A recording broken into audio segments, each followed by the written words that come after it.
Hi friends, ಇವತ್ತು ಹೆಸರುಬೇಳೆ ಮತ್ತು ಮೆಂತ್ಯ ಸೊಪ್ಪು ಹಾಕಿ ದಾಲ್ ಹೇಗೆ ಮಾಡೋದು ಅಂತ ತಿಳ್ಕೊಡ್ತಾ ಇದ್ದೀನಿ ನೋಡಿ. ಮೊದಲು ಹೆಸರುಬೇಳೆನ ಚೆನ್ನಾಗಿ ಹುರ್ಕೋಬೇಕು, ಸ್ವಲ್ಪ ಕಲರ್ ಚೇಂಜಾಗಿ ಹಸಿ ವಾಸನೆ ಹೋಗೋರು ಗೊತ್ತಾಗುತ್ತೆ ನಿಮಗೆ.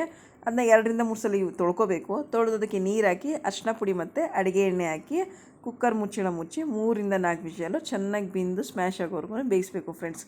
ಎಲ್ಲ ಚೆನ್ನಾಗಿ ಬೆಂದಿರುತ್ತೆ. ನಾನು ಇನ್ನೊಂದು ಕಡೆ ಪಕ್ಕದಲ್ಲಿ ಅನ್ನಕ್ಕೆ ಇಡ್ತಾಯಿದ್ದೀನಿ ನೋಡಿ. ಅದನ್ನ ಕುಕ್ಕರಲ್ಲಿ ಬೆಂದಿರೋ ಹೆಸರುಬೇಳೆನ ನೋಡಿ ಈ ಥರ ಬೆಂದಿರುತ್ತೆ, ಚೆನ್ನಾಗಿರುತ್ತೆ. ಅದೊಂದು ಪಾತ್ರೆಗೆ ಹಾಕಿ ಇಟ್ಕೊತಾ ಇದ್ದೀನಿ.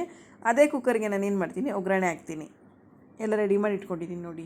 ಈರುಳ್ಳಿ, ಬೆಳ್ಳುಳ್ಳಿ, ಜಜ್ಜಿರೋ ಬೆಳ್ಳುಳ್ಳಿ, ಒಣಮೆಣ್ಸಿನ್ಕಾಯಿ, ಮೆಂತ್ಯ ಸೊಪ್ಪು ನೀವು ಎಷ್ಟೇ ಹಾಕಿದ್ರೂ ಅಷ್ಟು ಟೇಸ್ಟ್ ಬರುತ್ತೆ. ನಾನು ಒಂದು ಕಟ್ ತಂದಿದ್ರು, ಸಣ್ಣ ಕಟ್ ಹಾಕ್ತಾಯಿದ್ದೀನಿ. ನೀವು ಒಗ್ಗರಣೆಗೆ ಎಣ್ಣೆ ಬದಲು ತುಪ್ಪನೂ ಯೂಸ್ ಮಾಡ್ತೀನಿ ಅಂದರೆ ತುಪ್ಪನೂ ಕೂಡ ಯೂಸ್ ಮಾಡ್ಬೋದು. ನಾನು ಎಣ್ಣೆ ಹಾಕ್ತಾಯಿದ್ದೀನಿ ನೋಡಿ. ಎಣ್ಣೆ ಕಾಯಬೇಕು ಚೆನ್ನಾಗಿ. ಕಾದ್ಮೇಲೆ ಅದಕ್ಕೆ ಸಾಸಿವೆ ಹಾಕಬೇಕು. ಒಂದು ಅರ್ಧ ಸ್ಪೂನ್ ಸಾಸಿವೆ ಹಾಕಿದ್ರೆ ಸಾಕು. ಮತ್ತು ಜೀರಿಗೆ ಹಾಕಬೇಕು. ಫ್ಲೇವರ್ ನಮಗೆ ದಾಲ್ಗೆ ಯಾವಾಗ ನಮಗೆ ಫ್ಲೇವರ್ ಬರೋದು ಅಂದರೆ ಅದಕ್ಕೆ ಜೀರಿಗೆ ಆ್ಯಡ್ ಮಾಡಿದಾಗಲೇ ಅದಕ್ಕೆ ನಮಗೆ ಒಳ್ಳೆ ಫ್ಲೇವರ್ ಬರುತ್ತೆ. ಇಷ್ಟ ಆಗಲಿಲ್ಲ ಅಂದರೆ ಸ್ವಲ್ಪ ಹಾಕಿ, ಇಲ್ಲ ಅದು ಇಷ್ಟನೇ ಇಲ್ಲ ಅಂದರೆ ಸ್ಕಿಪ್ ಮಾಡಿ, ಪರವಾಗಿಲ್ಲ, ತೊಂದರೆ ಇಲ್ಲ. ಕೆಲವ್ರಿಗೆ ಆಗಲ್ವಲ್ಲ, ತೊಂದರೆ ಇಲ್ಲ. ಆಮೇಲೆ ಅದು ಸ್ವಲ್ಪ ಸಾಸಿವೆ ಎಲ್ಲ ಸಿರಿದು ಜೀರಿಗೆ ಎಲ್ಲ ಸ್ವಲ್ಪ ಫ್ರೈ ಆದಮೇಲೆ ಅದಕ್ಕೆ ಮಿಕ್ಕಿದ ಒಗ್ಗರಣೆ ಸಾಮಾನು ಇರುತ್ತೆ ನೋಡಿ. ಜಜ್ಜಿರೋ ಬೆಳ್ಳುಳ್ಳಿ ಮತ್ತು ಒಣಮೆಣ್ಸಿನ್ಕಾಯಿ ಅದನ್ನೆಲ್ಲ ಹಾಕಿ ಉರಿಬೇಕು ನೋಡಿ. ಖಾರ ಬಿಡಬೇಕು ಅಂದರೆ ಫಸ್ಟು ನಾವು ಒಣಮೆಣ್ಸಿನ್ಕಾಯಿ ಹಾಕಬೇಕಾಗತ್ತೆ.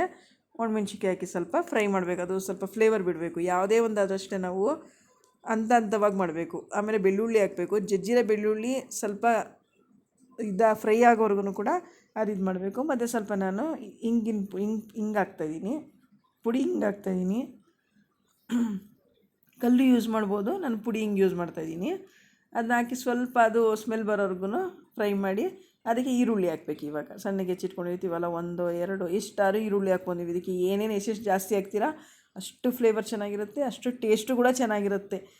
ಏನು ಯೋಚನೆ ಮಾಡಬೇಕಾಗಿಲ್ಲ ಅಷ್ಟು ಹಾಕ್ಬೇಕು ಇಷ್ಟು ಹಾಕಬೇಕು ಅಂತ. 1-2 ಈರುಳ್ಳಿ ಹಾಕಿ, 2 ಕಟ್ ಮೆಂತ್ಯ ಸೊಪ್ಪು, ಇನ್ನೊಂದು 1 ಕಟ್ ಮೆಂತ್ಯ ಸೊಪ್ಪು ಹಾಕ್ತಿರೋದು, 2 ಕಟ್ ಕೂಡ ಹಾಕಿದ್ರೆ ಇನ್ನೂ ಚೆನ್ನಾಗಿರುತ್ತೆ, ಟೇಸ್ಟ್ ಇನ್ನೂ ಡಬಲ್ ಆಗುತ್ತೆ.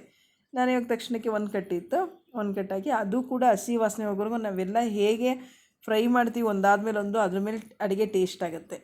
ಇದಕ್ಕೆ ನಾವು ಹುಳಿಗೆ ಬೇರೆ ಏನು ಯೂಸ್ ಮಾಡಲ್ಲ, ಟೊಮೆಟೊ ಹಣ್ಣು ಯೂಸ್ ಮಾಡ್ತಿದ್ದೀವಿ. ಹಾಗಾಗಿ ಒಂದು 3 ಟೊಮೆಟೊ ಹಾಕಲೇಬೇಕು ಇದಕ್ಕೆ. ಬೇರೆ ಹುಣಸೆಹಣ್ಣಾಗಲಿ ಮತ್ತೊಂದಾಗಲಿ ಏನು ಯೂಸ್ ಮಾಡಲ್ಲ. ಹಾಗಾಗಿ ಟೊಮೆಟೊನೇ ಒಂದು 2-3-4 ಅಷ್ಟು ಟೊಮೆಟೊ ಹಾಕಬೇಕು. ಆ ಟೊಮೆಟೊ ಬೇಯಕ್ಕೆ ಏನು ಮಾಡಬೇಕು ಅಂದರೆ ಸಾಲ್ಟು ಮತ್ತು ಅರಿಶಿನ ಹಾಕಿದ್ರೆ ಸ್ವಲ್ಪ ಬೇಗ ಸ್ಮ್ಯಾಶ್ ಆಗುತ್ತೆ, ಅದು ಸಾಫ್ಟ್ ಆಗುತ್ತೆ ನೋಡಿ. ಎಷ್ಟು ಬೇಕಷ್ಟು ನಿಮಗೆ ಅಳತೆ ಗೊತ್ತಿರುತ್ತಲ್ಲ, ಅದು ತಕ್ಕನಾಗಿ ಸ್ವಲ್ಪ ಹಾಕ್ಕೊಡಿ. ಆಮೇಲೆ ಬೇಕಾದ್ರೆ ಟೇಸ್ಟ್ ನೋಡಿಬೇಕಾದ್ರೆ ಆಮೇಲೆ ಇನ್ನೊಂದು ಸ್ವಲ್ಪ ಹಾಕೋಬೋದು ನೋಡಿ. ಹಾಗೆ ಫ್ರೈ ಮಾಡಬೇಕು, ಅದು ಸ್ಮ್ಯಾಶ್ ಆಗಬೇಕು. ಸ್ವಲ್ಪ ಎಲ್ಲ ಬೆಂದು ಗಟ್ಟಿ ಇರುತ್ತಲ್ಲ ಟೊಮೆಟೊ ಎಲ್ಲ, ಸ್ವಲ್ಪ ಹಸಿ ವಾಸನೆ ಎಲ್ಲ ಹೋಗಿ ಚೆನ್ನಾಗಿ ಇದಾಗಬೇಕು ನೋಡಿ. ಈಗ ಅರಿಶಿನ ಪುಡಿ ಹಾಕ್ತಾಯಿದ್ದೀನಿ ಸ್ವಲ್ಪ, ಅದಕ್ಕೂ ಸ್ವಲ್ಪ ಬೇಕು ಕೂಡ ಹಾಕಿದ್ದೀವಿ, ಇದಕ್ಕೆ ಸ್ವಲ್ಪ ಹಾಕೋದು. ಆಮೇಲೆ ಸ್ವಲ್ಪ ಸಾಂಬಾರು ಪೌಡ್ರ್ ಹಾಕ್ತಾಯಿದ್ದೀನಿ. ನಾವು ಬೇಳೆ ಸಾಂಬಾರಿಗೆ ಏನು ಯೂಸ್ ಮಾಡ್ತೀವಿ ಅದೇ ಹಾಕ್ತಾಯಿದ್ದೀನಿ.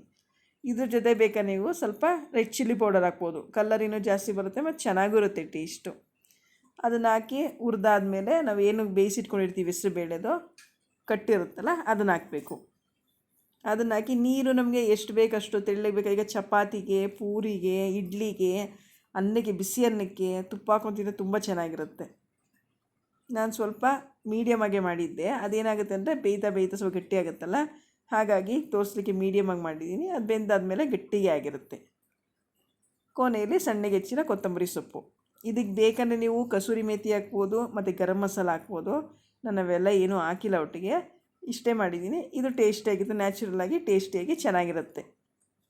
ಒಂದು ಸಲ ಟ್ರೈ ಮಾಡಿ ನೋಡಿ. ಚೆನ್ನಾಗಿ ಕುದಿಸಿದ್ರೆ ಕುದೀತಾ ಏನಾಗುತ್ತೆ, ಅದು ಸ್ವಲ್ಪ ಗಟ್ಟಿ ಆಗುತ್ತೆ. ಹೆಸರುಬೇಳೆ ಬೆಂದಿದ್ದು ಕಟ್ಟಿಬಿಟ್ಟಿರುತ್ತಲ್ಲ ಅದು ಗಟ್ಟಿಯಾಗಿರುತ್ತೆ. ಅನ್ನಕ್ಕೆ, ಇಡ್ಲಿಗೆ, ದೋಸೆಗೆ, ಚಪಾತಿಗೆ ಸೂಪರ್ ಕಾಂಬಿನೇಷನು, ತುಂಬ ಚೆನ್ನಾಗಿರುತ್ತೆ. ಟ್ರೈ ಮಾಡಿ. ಸಬ್ಸ್ಕ್ರೈಬ್ ಮಾಡೋದು ಮರಿಬೇಡಿ. Thank you. Bye friends.